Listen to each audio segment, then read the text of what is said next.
Doctor, ഇത് അല്ലാതെ വേറൊരു ഡോക്ടർ പറഞ്ഞൊരു കാര്യമാണ്.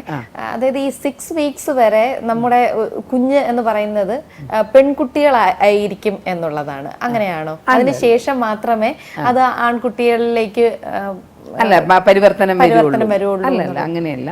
ബീജവും പിന്നെ അണ്ടവും തമ്മിൽ സങ്കലനം നടക്കുമ്പോൾ തന്നെ, അതായത് നമ്മൾ XY ആണെങ്കിൽ ഒരു പുരുഷനും XX ആണെങ്കിൽ സ്ത്രീയും എന്നുള്ളതാണല്ലോ.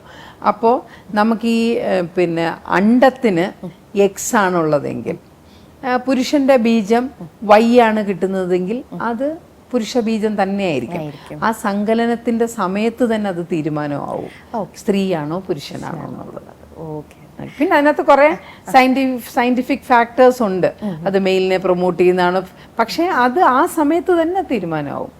നമ്മളുടെ പഴയ കാലത്ത് അമ്മമാരൊക്കെ ഉണ്ടല്ലോ, ഇന്ന ദിവസങ്ങളിൽ കുഴക്കട്ട ദൈവത്തിന് നേദിച്ചു കഴിഞ്ഞാൽ അത് ഗർഭം കഴിഞ്ഞിട്ട് എല്ലാ മാസവും അമാവാസി ദിവസത്തില് പിന്നെ ഗണപതിക്ക് കുഴക്കട്ട നേദിച്ചാൽ അത് ആൺകുട്ടിയാവും. അങ്ങനെയൊക്കെ അപ്പോഴൊക്കെ അങ്ങനെയൊക്കെ പറയുന്നവരടുത്ത് ഞാൻ മനസ്സിൽ വിചാരിക്കും, ഇത് നടന്ന സമയത്ത് തന്നെ തീരുമാനമാണോ പെണ്ണോ? പിന്നെ കുഴക്കട്ടയല്ലേ, ഗണപതിക്ക് തിന്നുന്നതിന്റെ കൂട്ടത്തിൽ ബാക്കിയുള്ളവർക്കും തിന്നാൻ കിട്ടില്ല.